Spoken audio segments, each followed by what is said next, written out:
James Vester Miller was born in 1860 in Rutherford County, North Carolina, to an enslaved mother, Louisa Miller, and a slave-owning father, John Miller.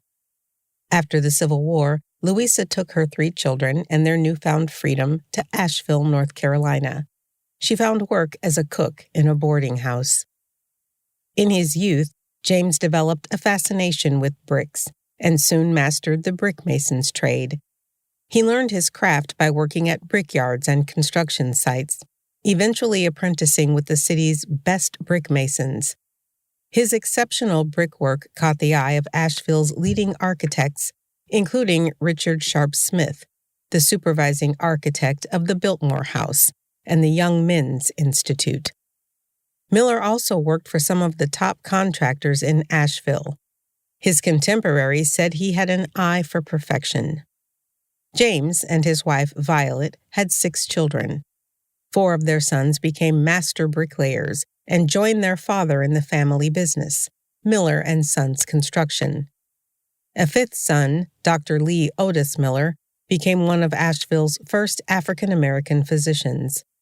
The Miller family lived in a large house that James built in the Emma community of West Asheville. In the late 19th and early 20th century, Asheville was experiencing its golden age. As the local economy steadily grew and boomed, the segregated East End expanded to become a thriving community of homes, schools, churches, businesses, and nightclubs. Miller's construction company was among those businesses. He won contracts in the competitive, white-dominated construction industry, and his company persevered despite the racial segregation of the Jim Crow era.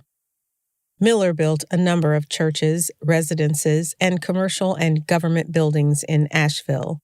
Many of these buildings still stand today, including Mount Zion Baptist Church, Hopkins Chapel AME Zion Church, and Asheville's Municipal Building. Throughout his life, Miller gave back to his community. He taught masonry to young Black men without charge, enabling them to enter the ranks of skilled artisans. He also established an endowed scholarship for deserving technical students. Miller was a leader in his church, the local Masonic Lodge, and the Young Men's Institute. In the mid-1930s, he and Lee Otis founded a cemetery for African Americans in their West Asheville neighborhood. Violet Hill Cemetery was named after James Vester Miller's wife of nearly 60 years. He was buried there in 1940. Visitors to Asheville, North Carolina, can follow the James Vester Miller Trail, a free, self-guided walking tour that features the master brickmason's magnificent historic buildings. Discover the natural and cultural treasures of Western North Carolina at BlueRidgeHeritage.com.